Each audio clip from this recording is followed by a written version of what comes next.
Hello, hello, everybody.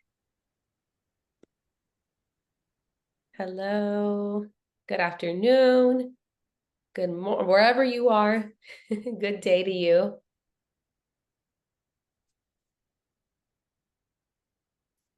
Hello, everyone. Just gonna look at the chat. Hello, Ali, Angela, Brianna, Carol, Dr. Cottrell. Hopefully I said that right. Kim Holmes, Lacey, Marcy W, Marcy, Mia, Nikki, Ella, Susan, hello. All right. Well, welcome everyone. I think I've spoken to almost everybody here. I'm Priscilla. I'm Melissa's assistant. I also coach as well.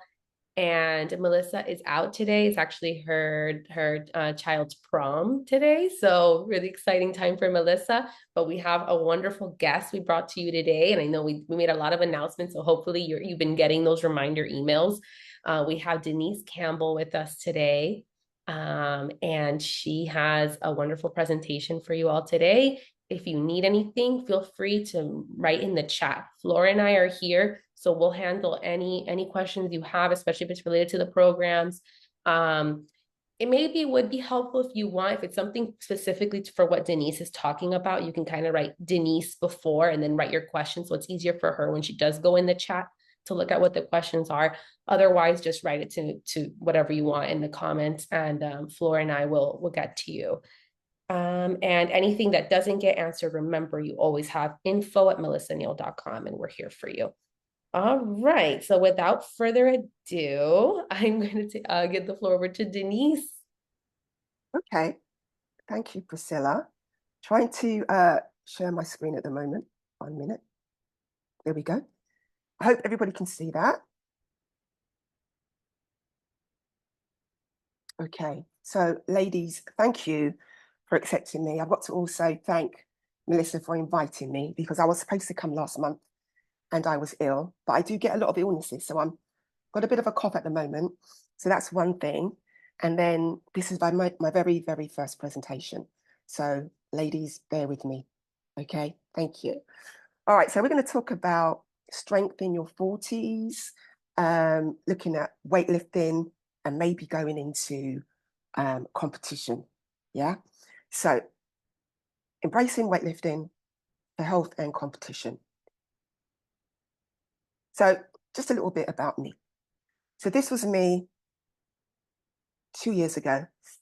I entered the competition and I got my pro card looking like that in this competition.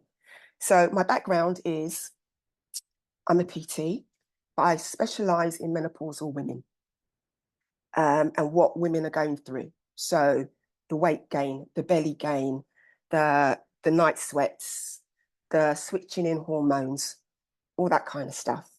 And I have a business as such. So I coach menopausal women. But my whole sporting life started very young, at the age of about 6, because I am a chronic asthmatic, and I still am. So, but I've never, ever let that stop me from doing what I'm doing. So at school, I did all the sports, everything. I was always late coming home. But this is specifically because the doctor said, get her in all the sports because she needs to work her lungs. Very good idea. But a lot of people outgrow asthma in their teenage years, and that's fine. But I carried it through. So I've got issues later on in life because of that.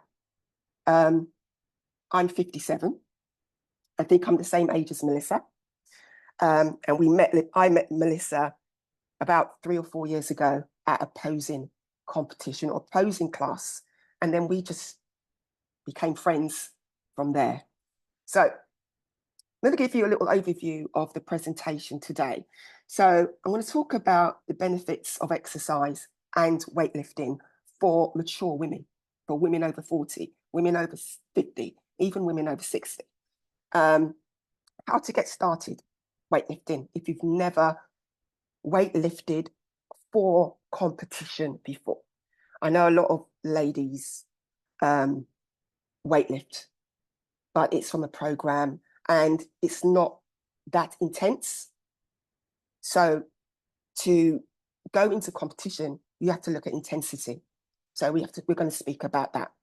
We're going to dispel all the myths about women lifting weights and how it's wrong and you're going to look like a man and all the negative things that has been said about women that come out of them weightlifting. I'm going to just open my chat actually. Okay. Okay, perfect. Thank you, Debbie. It's not easy, I can tell you, and Melissa can tell you that as well. I'm also going to speak to you about the basic principles of lifting weights and how to lift weights the right way and not the wrong way. How to even know if the weight that you're lifting is the right weight for you and not the wrong weight. So the phrase is not the lightweight, the right weight. Never ever go for just the lightweight. You need to go for the right weight for you. So I'm going to talk a little bit about that. Also going to talk about warming up and cooling down and how important that is if you are over 40. 20, you can just go in, boom, boom, boom, bang, in and out, and that's you done. When you're older, you have to take your time because you can damage yourself. Because of the lack of estrogen, as I think the ladies all know, the lack of estrogen, it plays havoc on the body, but it also weakens tendons, it weakens bones, it weakens muscle mass. Yeah, so there's a lot of things around estrogen that it's like estrogen was our best friend, and then all of a sudden she said bye, and she's left. But of course, some people go for HRT. I'm not on HRT at all. Everything I do is natural. Okay. Also, going to talk to you about some practical tips, being consistent, and your time management as well. And then talk to you about some tips and some resources as well that you can jump onto. So,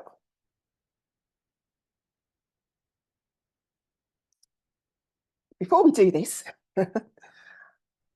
if you guys are sitting down, so I haven't got my full screen on, to be honest. If you guys are sitting down, we're gonna just do a little upper body stretch. You don't have to get up. I know for some of you it's lunch breaks and stuff like that, but you don't have to get up. So it's just gonna be an upper body stretch. So what we're gonna do is just gonna put our hands out like this. That's right. Just stretch it out. Turn it over. Turn it over. Perfect. Again, and push out. Again, and push forward. Head up. Hands up. Sit. To the side. Perfect. And then down to your side. Head, you're just gonna rock it from side to side. It's a gentle warm up. For me, it's 5 o'clock in the UK. And then we're just going to rotate halfway and then back the other way. Halfway, back the other way. One more time. Just gently. And again. Thank you. And the last one, just going to do some shoulder shrugs. Turn on your shoulders and then drop. Up and drop. Up, drop. One more time. Up and drop. Okay, hopefully you guys are all ready now for this presentation. So, the benefits of exercise and weightlifting in your 40s. Improved bone density, improved muscle mass, and improved metabolism. This is because when you lift weights, Lifting weights promotes growth of fibers, muscle fibers. So you lift weights, what happens is, what you do for a competition, you're breaking down the muscle. This is what happens. It's in the repairing of the muscle that you start to find atrophy. And atrophy is when you increase in muscle size. Yeah. So that's what happens. So you get more muscle fibers, that you're causing stress on the muscles. This also causes better protein synthesis. So at this age, you should be having high protein meals. Yeah, this is to increase muscle mass. So this all works in with trying to do competition and build muscle and to become a bit bigger in size. So then enhanced mental health and stress relief. As we know, going to the gym, it's almost as if you've blocked out that time. That's your time to do what you need to do. It should be a time where you're not thinking about, oh, I've got that meeting at 2 o'clock, or what am I cooking tonight for the kids? This is your time, and this is definitely not negotiable. Yeah, and that's how I do it. And I know that there are many women out there that are managing households and children on their own. But we do have a village, and I do rely on my village a lot. So, you know, I pick up the kids for you this week, you pick up the kids for me next week. It's, you know, this is what we do as women. We find strategies, yeah, better overall functional fitness and injury prevention. This is all around building muscle mass again, bone density. So, as we know, estrogen starts to deplete at around 40 to 45, but I work with clients who are in their 30s, early 30s, who are perimenopausal. So your estrogen leaves the body, and this causes a whole load of hormonal changes. And one of them is bone density and a decrease in muscle mass. You start to see that you get weaker. Yeah. It's also maybe a point that you have weakness in the bone, that you can have the signs of osteoporosis. But that's not the do-all, you know, it can happen. But what I can tell you, which is something very personal to me, I had a bone density check last month, and I've been diagnosed with osteopenia. Now, osteopenia is the precursor to osteoporosis, but it can be reversed. So I've been given high dose calcium tablets and vitamin D. And as we know, calcium and vitamin D are essential for bone health. So I'm on those, and hopefully it will reverse my condition. But you might be saying, but Denise, you lift all these weights. How have you been diagnosed with osteopenia? This is from 50 years of taking asthma steroids. So there's steroids in asthma pumps, but they don't tell you that. But there is a steroid in there. It's very light. But if you imagine you're taking a pump as a child straight into adulthood every single day. So I was a bit surprised when they actually said, we need to give you a bone density check. And this is the reason why. Yes, Bercy. So I would suggest everyone to go and get a bone density check, just as, you know, but if there's any, so what it is low levels of minerals within the bone. So I've just got some tablets, and it's calcium and vitamin D combined. And it's a chewable tablet. Take it in the morning and at night.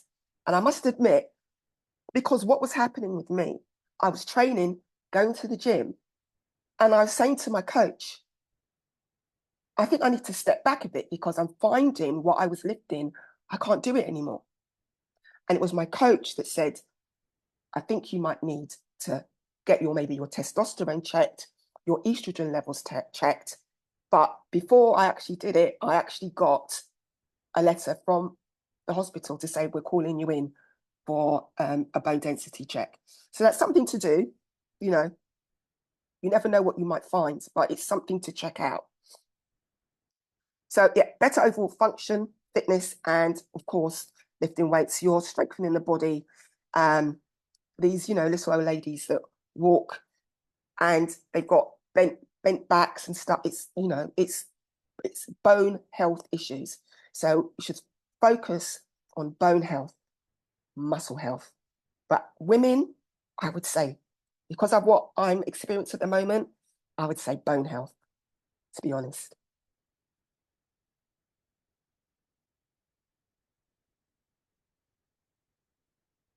So we're going to start dispelling some myths. So I've got my list here and it's vast.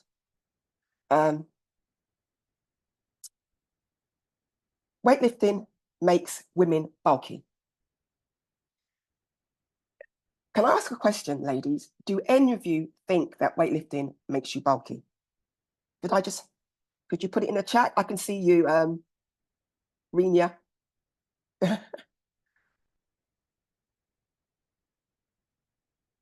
Okay. No. But you know what? This is what men say, surprisingly. So weightlifting doesn't make you bulky. If you are training specifically for a show and you're having your whey powders and you might be on some PEDs, some performance enhancement drugs, that is the only way that you will become bulky. The shape of your face will change. This is because you're taking a drug. You're not taking drugs. You're just going to the gym, lifting heavy, and having a good time. So, Debbie, no, it doesn't make you bulky. You have ovaries and you have a womb. You don't have testes. Yeah. You're not a man. You're a woman, and you will always be a woman. Ali, kind of, but the bulk is probably from the fat, not the muscle. So for me, this picture, this is muscle. Here I have 9% body fat. So I've gone right down to the lowest fat content that my body could ever go. And this is for competition, right? What some women find is when they go that low, they might stop their periods for a while because hormones travel in fat. They need fat to operate. If you take your body that low with your fat composition, you can stop your cycle. Yeah. So when I was training, first of all, I had my cycle. I stopped my cycle when I went down, but the day after the competition, I had my cycle. Always. So it can't function if your body fat is low. Your hormones can't work. They're not optimum. So that's another thing. We need fats and we need good fats. Okay.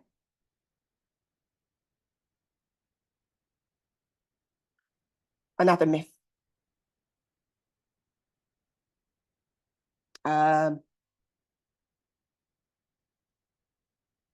Weightlifting is dangerous and leads to injuries. Well, of course, if you pick up a weight and you drop it on your foot, it will lead to an injury. But weightlifting isn't dangerous. It doesn't cause injuries unless you do not have the right form. And when I say form, that means the right stance, the right back posture, holding in your core, pushing your shoulders back. It's not just about holding a weight like this. I can stand up. It's not just about holding a weight like that and doing that. That's easy.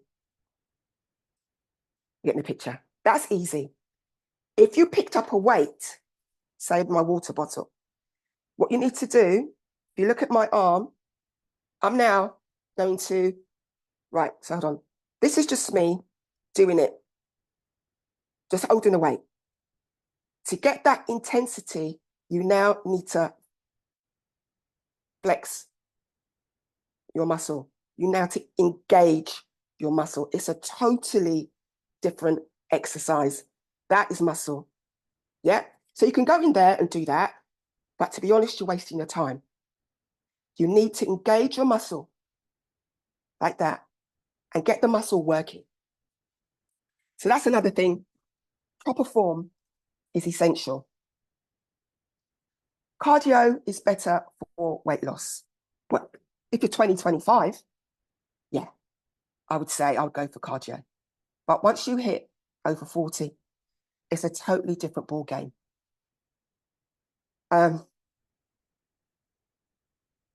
What you used to do in your 20s and your 30s, you can no longer do once you get in your 40s and 50s.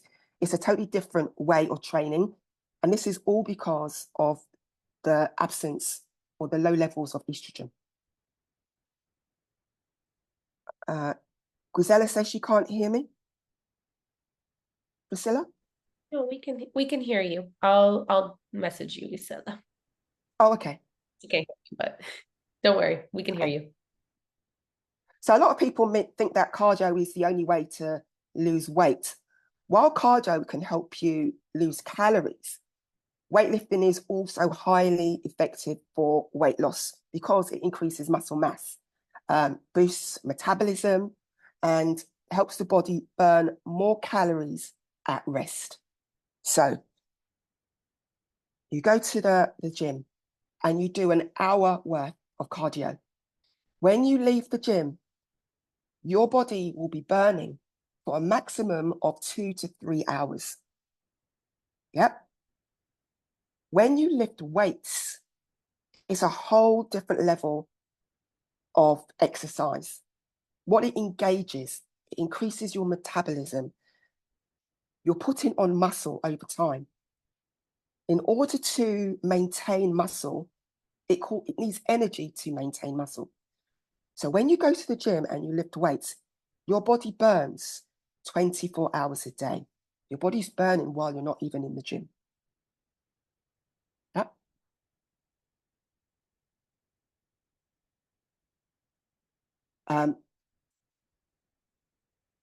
Next misconception. Women should only lift light weights. Well, we've spoken about that. There are women that only want to lift light weights, and it's all down to the body type that you want. So you've got the bikini, you've got the bikini babes, the beach babes, very slight, very slim. They can lift weights, but they're lifting light weights with high reps. So they might get a 2 kg, I'm working in 2 kgs, and they might do biceps 20 reps. That is not going to build you atrophy. That is not going to build your muscle. If they took an 8 kg and did 8 reps, that is going to give you atrophy because you are actually straining the muscle. You're putting your muscle under stress. You're breaking down the muscle. Yep. It's called, I think it's called deadening the muscle. So you're going to levels that you cannot lift another weight. And that way, you know you've totally exhausted the muscle. When you go to bed that night and the repair happens, the repair happens whilst you're at rest. So a lot of people think, oh, I need to go to the gym every day. You don't. You need rest days so that your body can repair and your muscle can grow. Yeah. There's also, women need to spend hours in the gym. There's a misconception or belief that effective weightlifting requires long hours in the gym. I do 45 minutes, but it's smart training. Yeah. I do a lot of combo exercises, compound exercises So I'm working with more than one muscle group. So I will do a squat. That works your back, your glutes, your quads, your hamstrings. So it's more bang for your buck, so to speak. So it's good to have a plan, have a program, and work to that. And the other thing is, weightlifting is boring. Well, it's not boring. It depends on what you want to do and what you want to get out of it. If you have a goal, and the reason why I got into this is that I was going to the gym, but I then looked at myself and I said, what am I actually getting out of this? I'm not getting anything. I'm just coming to the gym. So then I looked around, spoke to a few people in the gym who I know do competitions. And I thought, okay, I'm going to do a competition. And that's my goal. That was what I was working to. So going to the gym was no longer, oh my gosh, it's boring. No. Going to the gym was exciting. Seeing my body change over time is just amazing. And I do like, for me, the whole way that food plays a major part in the way your body looks. It's 80% what you eat, 20% what you do in the gym. I'm going to talk a little bit about foods as well. Weightlifting is boring. No, it's not. So it's best to we understand and dispel these myths. And we encourage more women to incorporate weightlifting into their daily exercise and not just do cardio, Stairmaster, what else is there? Treadmill, Stairmaster. Get into that room that you walk past every day and you hear the guys in there go, ugh. No, you get in there, you find your spot. This is a tip. You get in there, you find your section, you find your little corner. Any weight that you want, you bring back to that corner. You've now marked your territory. No one will come near you in that square. Any weight you want, you go and get it, you come back, you work out, you put it back, you come back to that square. No one is looking at you because they're all trying to get to where they need to go. I know a lot of women think, oh my God, I'm going into this environment, this space where there's all these men. But you know what? You'd be pretty surprised how many women are in there. There are a load of women in there as well. Yeah, mark your territory, Gina. And you know what? Guys, they see you in there the first time. They always take it for red that you don't know what you're doing. They always take it for red that you don't know what you're doing. Just tell them I'm fine, thanks. I'm fine. Yeah, that's all you need to do. And they're quite respectful. Do you know what I mean? You're in there doing the same thing that they're doing. Yeah, and they respect you for that. You know? So, hi, Cherry Gandhi. I'm 54 question. I do competitive archery. My archery coach said that weightlifting would shorten my upper body muscles and that I would become less flexible. Is there a way to lift weights to keep the length in my muscles, or is this a myth as well? Actually not, it's a myth. It's a myth. Depends on the type of weight training that you're doing. So there's different types of weight training. I mean, if you're an archer, surely your archery coach should have the basics. You're standing there. You do need to have some muscle support. You do need to have some muscle growth. It's not going to shorten your muscle. They're just exercises that you need to find that work with your archery. And that's probably something I can look up for you, actually, because that's a left field question. I didn't expect that one. Competitive archery. Now, I don't believe it will shorten your muscles at all. That's a myth. Mark your territory. Yes. I mark the space besides my dining table. Love that, Debbie. Okay. So, basic principles importance of proper form and technique when you go to the gym. So I know you can get onto a lot of YouTube's videos where they actually show you step by step how to do a particular exercise. Yeah, it's shoulders back. Say we're looking at bicep. It's hold your core in. That's hold your stomach in. That is pull your belly button back towards your spine. That's what that means. Pull your belly button back towards your spine. That's you holding your core. Yeah. Push back your shoulders. This will allow you to engage your muscles. And as I was saying before, when you do your bicep curl, you need to engage your muscle. Yeah. So proper form and technique will always stop you from getting injuries. Always. Sometimes you've got the worst form. I've seen it so many times in gyms, and this is usually guys, because I must say, women take instruction very well.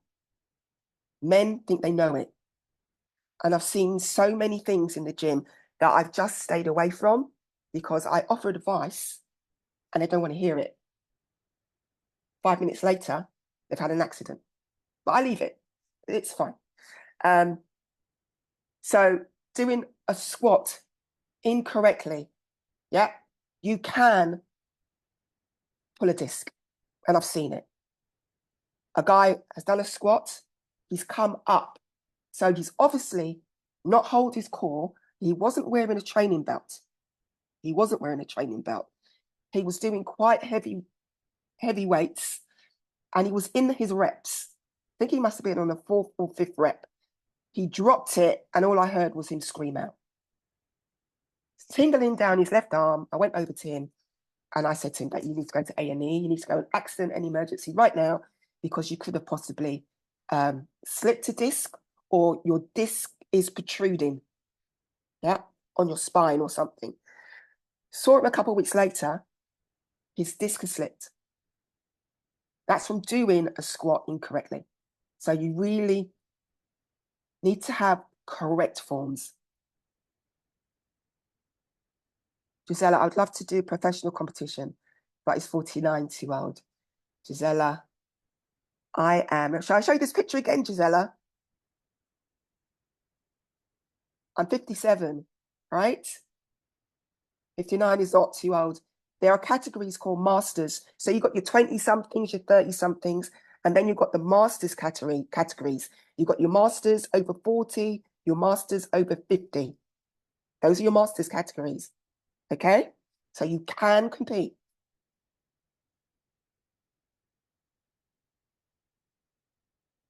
So proper form, starting with the right weights and gradually progressing.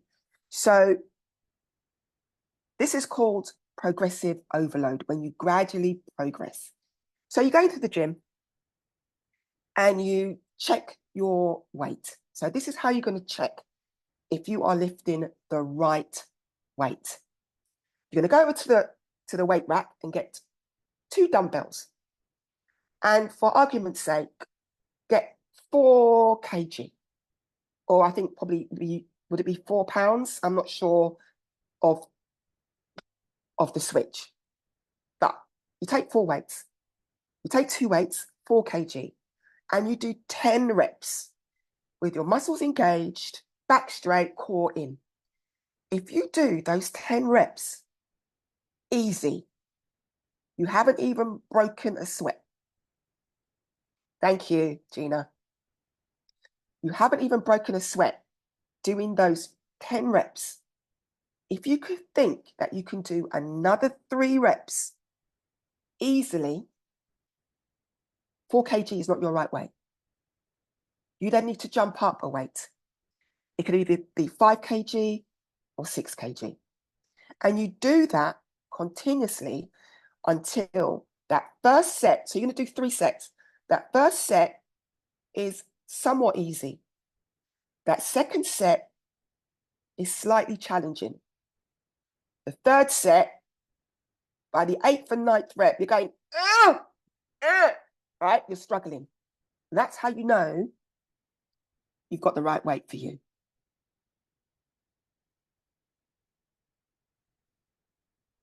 Does that make sense for everybody? You go in and just pick up the weights that you think you can manage. It could even be 4 pounds. Yeah. You're going to do that pretty easily. Then you're going to do 8 pounds. You might not do that very easily because as women, we do have a lower upper body strength. We have fantastic lower body strength, but upper body strength is not too great. So you can try 8 pounds. If you complete those 10 reps easily, and you think you can do another 3, that is not the right weight for you. As I said, you don't want the light weight, you want the right weight. Debbie, it seems like you're always grunting at the moment. Have you, I'm sure your weights are perfect. That's great. So what's 20 pounds? Sorry, Marcy. What have we got? What's the breakdown?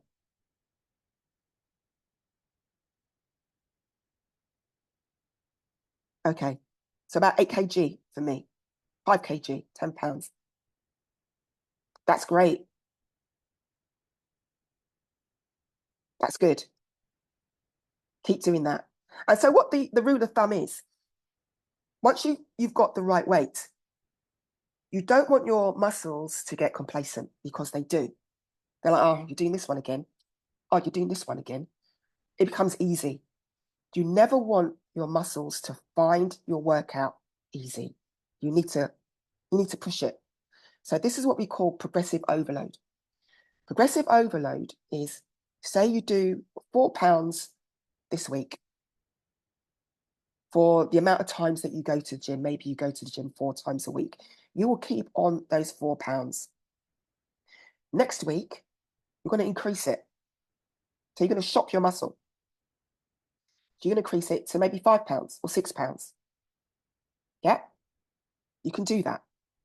You've always got to shock and surprise your muscle. If you get to a point where you're like, you know what, I can't lift anymore. I can't lift anymore. It's too heavy. This is when you start changing your rep count. Instead of 10 reps, do 15 reps for the first set, 15 reps for the second set. You've always got to keep it on its toes and you will find muscle growth happening. Yeah. Hope that's clear. Oh, Erin, sure. So go into the gym, pick up a set of weights. It could be the lightest weights there, 2 pounds. You do 10 bicep curls and it's 2 pounds. You might do that really easily. You're not broken a sweat. You're not broken a sweat. So then ask yourself, can I do 3 more reps of this 2 pound weight? Can I do 3 more reps easily? Do it. If you can, the 2 pound weight is too light for you. So then you're going to jump up 4 pounds and you do exactly the same thing. You do your 10 reps. You then say, oh, that was easy. Can I do another 3 reps? I can. I can do it easily. That 4 pound is too light for you.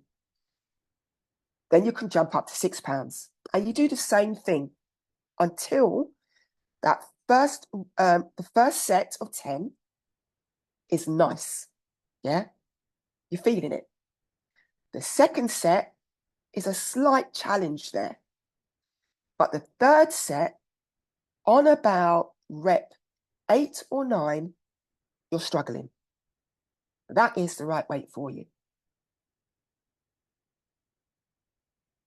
Yeah. So once you get to a point, and you can do this every week. Some people do it bi-weekly.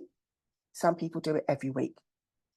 You can also, once the weights get too heavy, because remember, you're increasing. Once the weights get too heavy, you start looking at the reps. So then you're doing 10 reps. So you might want to increase to 15 reps. Yep. Then you can also look at, so there's your weights, there's your reps that you can look at. You can look at your load over time. So this is another way. Instead of lifting 1 second up, 1 second down, this is when you change the, what do you call it? The movement, the time. So you're going to start lifting slower and lift. So you're going to increase the time over, you're going to increase your time. So that's another way that you can switch and make your muscle think, bloody hell, what's going on? There's something different here. Yeah. You can also switch and do supersets. So supersets are when you have a range of exercises. So you can have bicep curls that you used to do. You can do front raises. Yeah. And then you can do lat raises. Those are simple isolation exercises, right? You can change it by putting those in a superset, i.e., you do your bicep curl, 10. Straight after that, you do your raises. Straight after that, you do your lats. So that's 3 exercises, one time. You don't have a break in between 3. You do all 3 at the same time. Those are supersets. And that really batters the muscle. Yeah, that's another way. It's always about changing up and surprising your muscle. You don't want the muscle to become complacent. I've got some questions here. Sorry.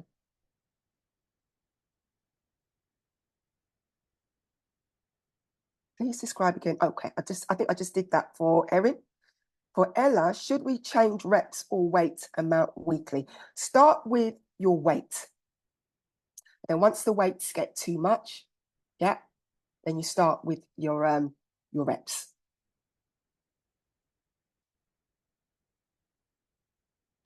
I'm Casey, I'm 48, used to do mainly cardio. Oh, cardio queen.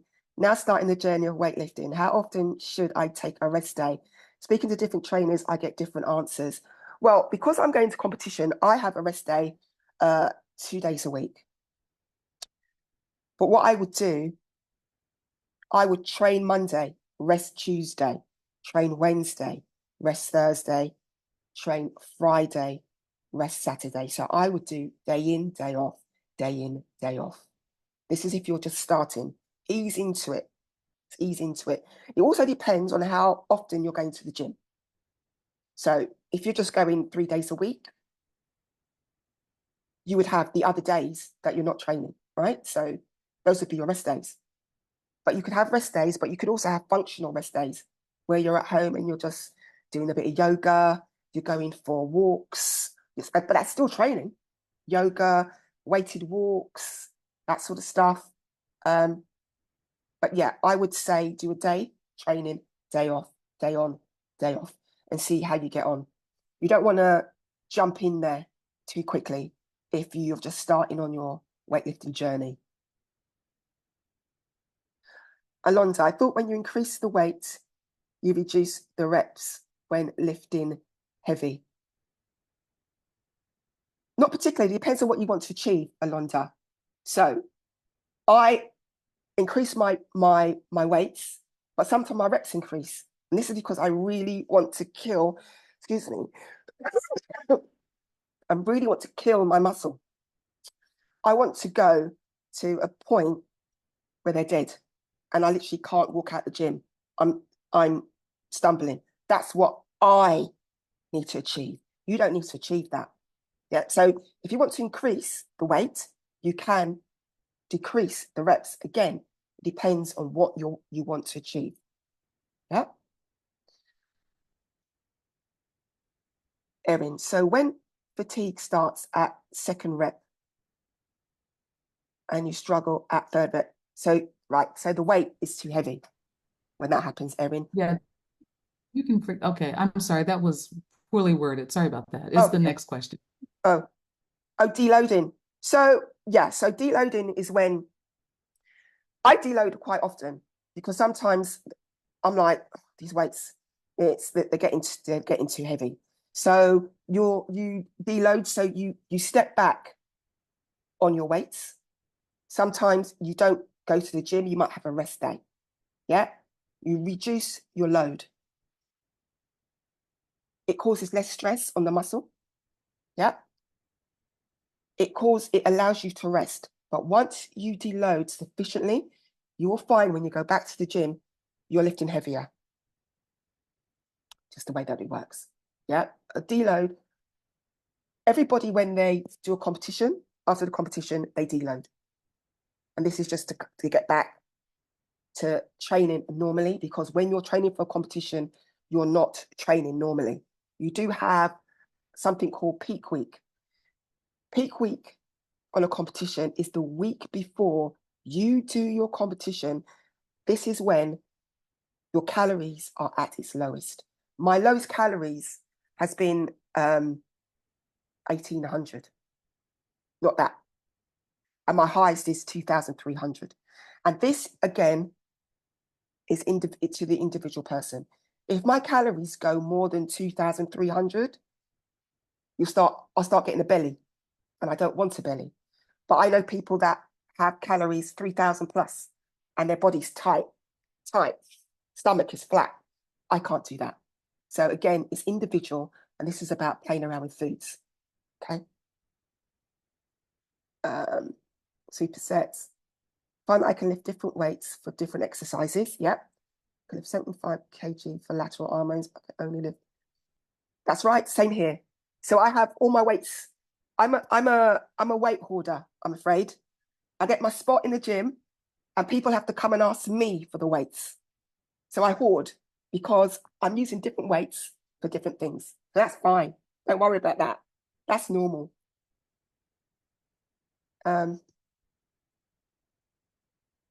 Do you still lift heavy with low reps if trying to cut? So cut is all about your diet. You can lift heavy with low reps, but this is about diet. My diet, if I can go into that, my diet is a macro diet. So I focus on my proteins, my carbs, and my fats. That's what I do. I'm a creature of habit. I can eat the same thing every day for 6 months. I know I've got a goal to get to, and I will eat that same thing every day. Peak week, calories come down considerably. You're eating air, literally. But what you're trying to do, you're trying to remove water, you're trying to remove fat from your body. So it's all about, peak week is all about still trying to maintain your weightlifting, but also increasing cardio. All the time that you're training and you're bulking and then you're cutting, you don't think about cardio. That when you start to cut and that peak week, that's when your cardio increases until that peak week is literally all cardio. And all you want to see is that needle on the on the weight come down. That's all you're looking at. That's all I'm looking at, right? Okay, so then we go for things like water tablets that expel water from the body. We go for muscle burners. We have muscle burning tablets. There's a lot of things that you can do that can shift the body beyond its point, because the last thing the body wants to do is have low body fat. It's fighting against it all the time because it's not his natural habitat. You are doing a competition for one day, but it's going to take you 6 to 8 months to get to that one day. The body doesn't like it. So what people do, they do a competition for that one day, and then they find other competitions around that time. And you can keep your body on low fats for about a week, 2 weeks.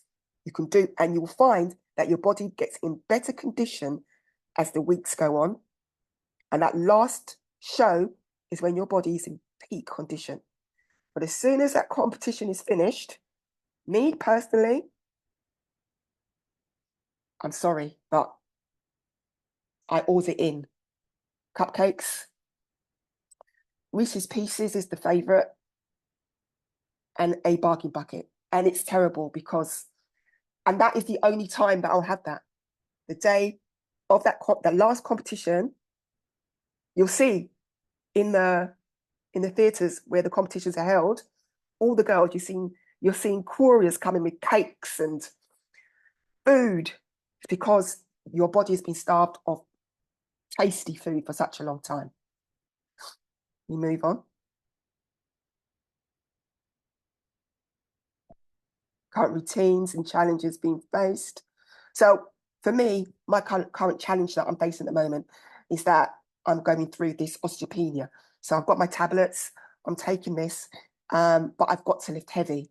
So I'm being very careful. I'm taking a lot of bone broth, which is high protein. So you can get beef broth, chicken broth, fish broth. That's what I know about.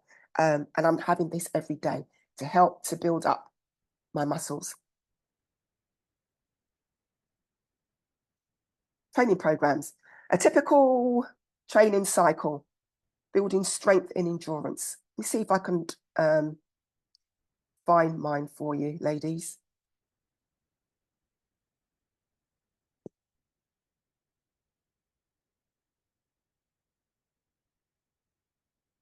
Not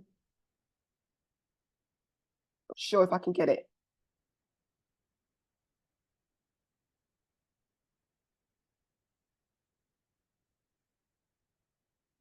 Not sure if I can get it, Priscilla. Hold on.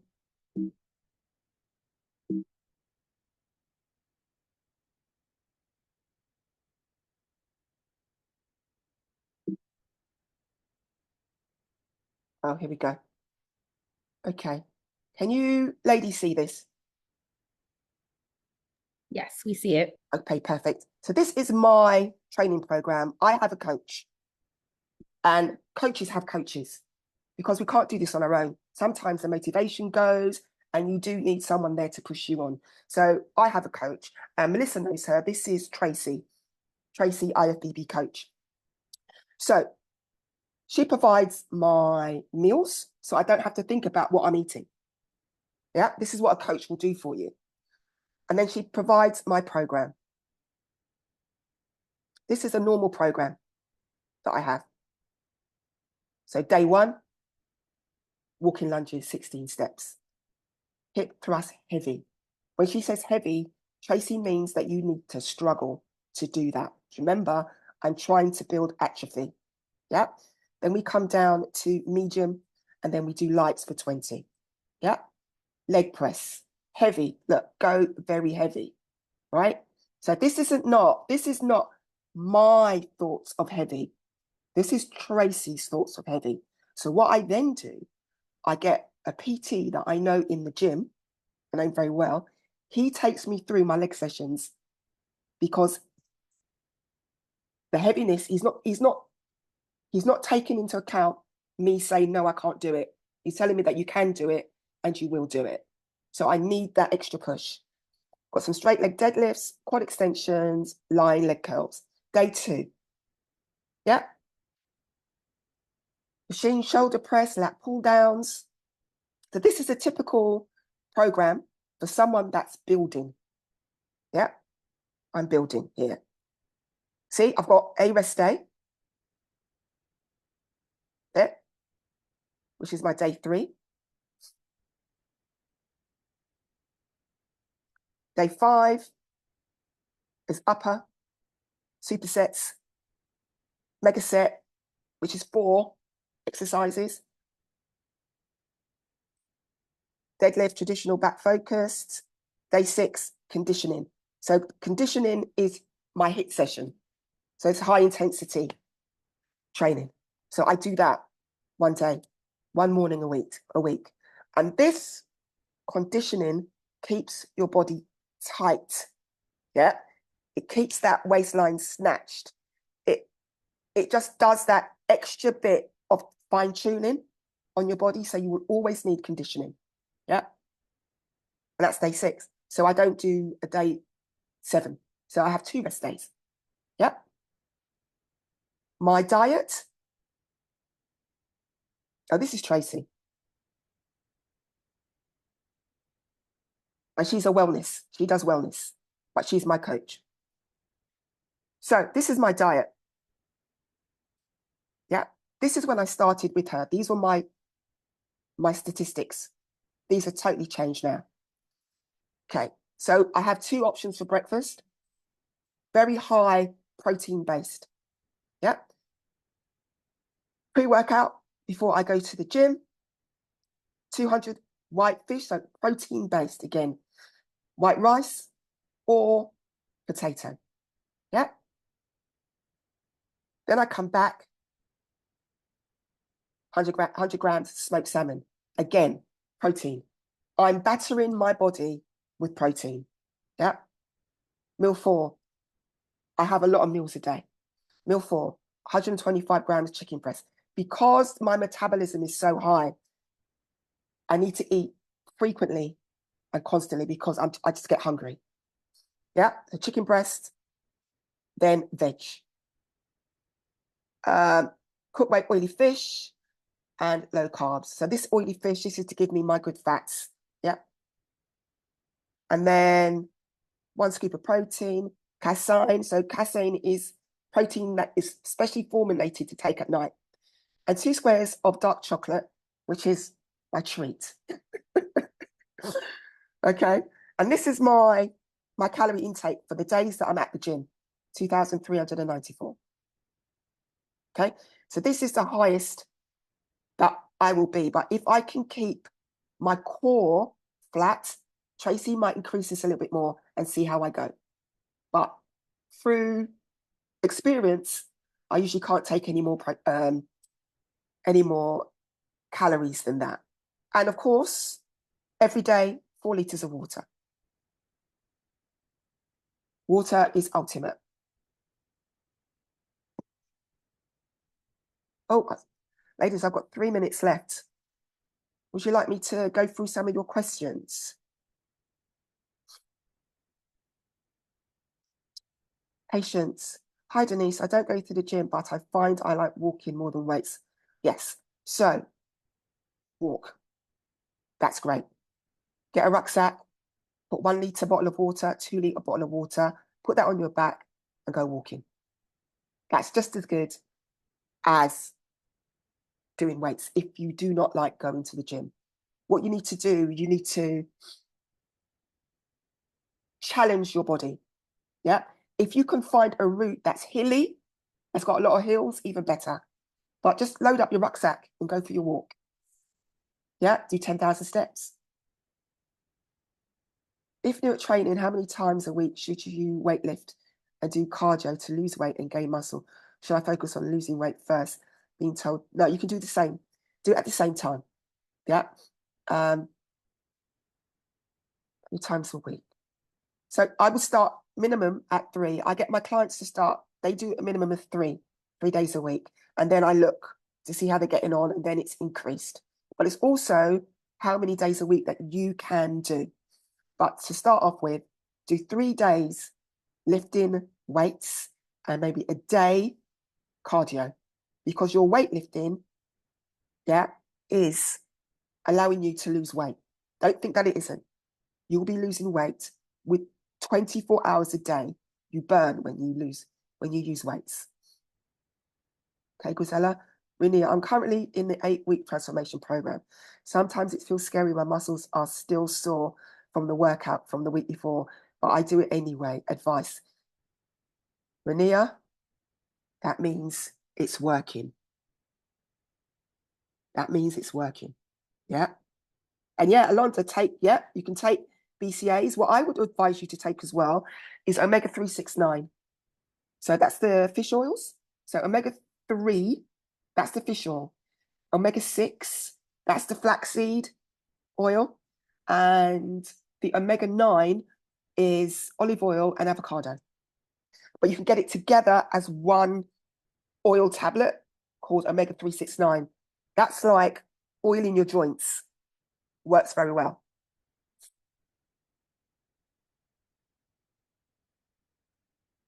So also, Alonso, with your recovery, are you cooling down? And are you cooling down sufficiently? This is the thing. So you've got to make sure that you cool down sufficiently by stretching. If you don't, you will ache horribly the next day, and at least take at least 10 minutes to stretch down.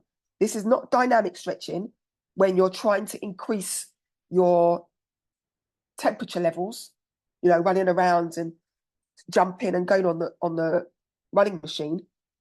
You want to do a cool down, which is just a stretch down of all the muscles that you've used today.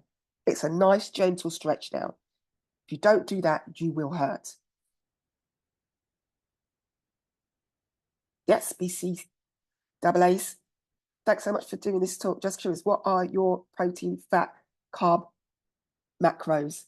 So at the moment, I think I showed you. So my macro is very high. I think it's 40-40 at the moment. It's high because I'm not cutting. I'm building. I'm bulking at the moment. So it's 40-40-20. Cupcakes. Using heavy weights when doing arms, I tend to bulk, causing my sleeve blouses to be tight. Can I use a lighter weight? Absolutely. So this is, as I said, this is depending on what you want to do. You can use a lighter weight, higher reps. Yeah, that will elongate the muscle. This is what a lot of like bikini muscle models use. This is what Naomi Campbell does. Yeah, so light weights, high reps. Yeah. Thank you. Thank you, guys.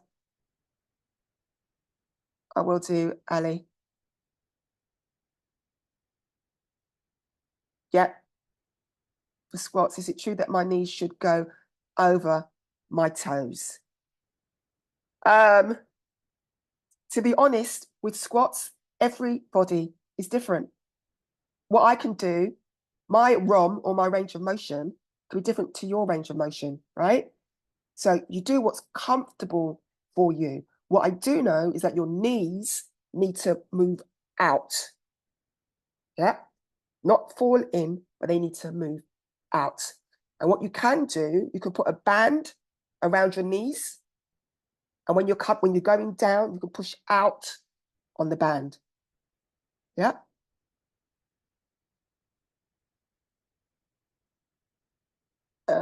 Yeah, omega 369.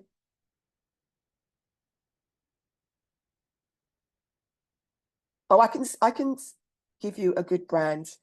It's on Amazon. I can send that to Priscilla. Yeah, definitely. When we post Okay. the recording, any resources you want to add on, we'll post it right underneath the recording so it's available to everybody. Okay. Hi, Veronica. Veronica Campbell. Maybe we're related. You never know. Thank you, Marcy. Yes, this is my very first presentation. So, ladies, what else am I going to show you? I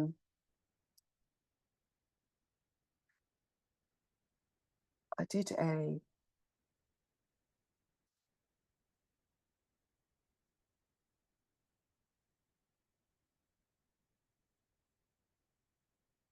So, just end off.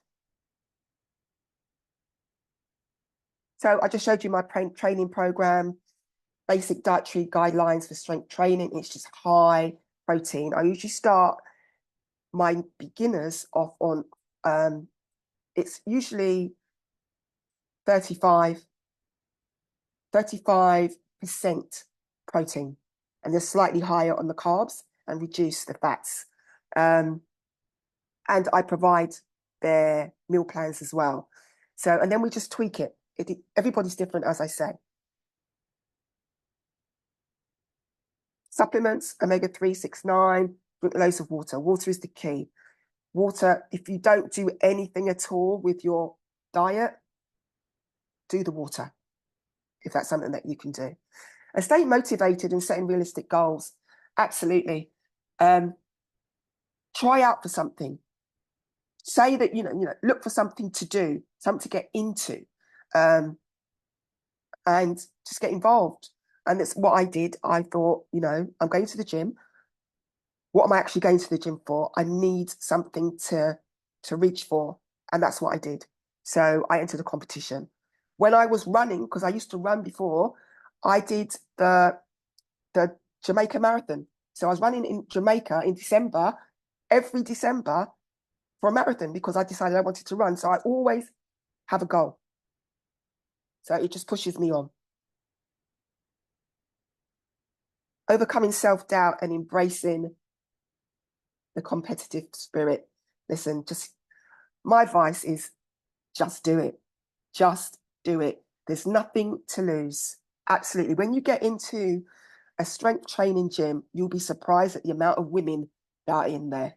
There are more women in my gym. There are more women that train than men, and that's just the way that it is. Women are more into their health. Women, want to have a healthy diet. Do things, go out more. Men, not as much. But there's more women in gyms than men. Finding the right gym and equipment, what to look for, hiring a coach. That's just hiring a coach. That's going on. I went on to Instagram, YouTube, spoke to some people in my gym who I know trained, and I just got a lead from these people. You need to speak to Tracy. And Melissa used to speak to Tracy. I'm not sure if they speak now, but Melissa was under Tracy as well. And that's how we met. So I've got some online resources for you as well. Let's put this in here. These are some people that you can look at just for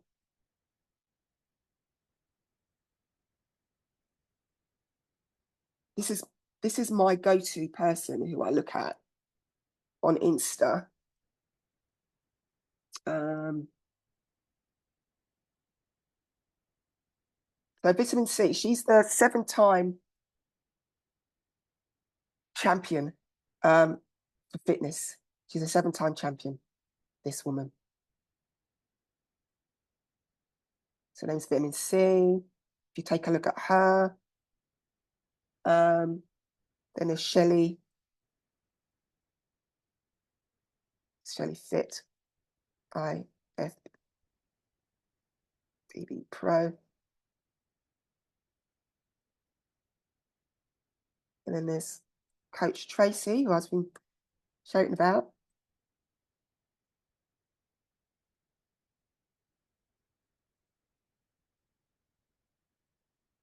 Oops, that's Coach Tracy, by the way.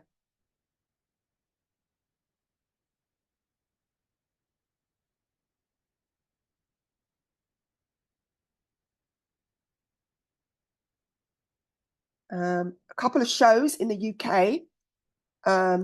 This is a natural show.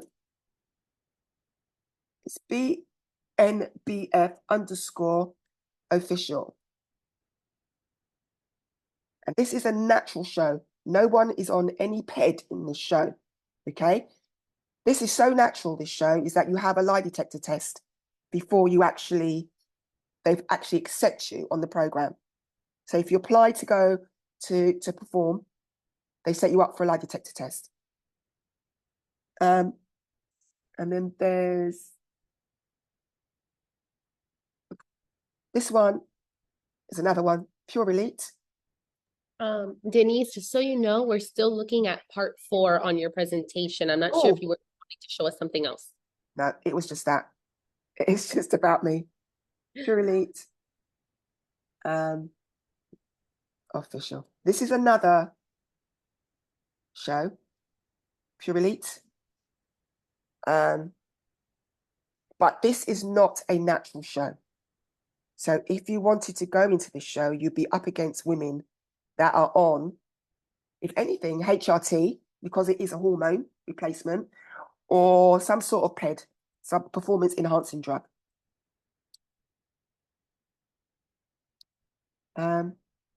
So yeah, that's it really. I've given you some further support and information down there. That's me. That's my Insta page, Denise Fitness. This is my Facebook group, Training for Womanhood. I do have a podcast where I talk about everything to do with womanhood. And this is from PCOS to, of course, menopause to what else? Amenorrhea, even osteoporosis, I talk about everything on this podcast. So that's it. Thank you, ladies. As I said, it's my first time doing this. And I'm actually not well. And I didn't cough once, really. Well, I think once, maybe. But thank you. Thank you all for giving me your time. Thank you, Denise. That was wonderful. Yeah. I know you really appreciate it. You're getting raving comments in the chat box. Everyone, no worries. We're going to link everything in the recording, which is going to be up end of day. Email info@melissaneal.com. If you need anything, we're here for you, and have a wonderful day. Great. Thank you very much.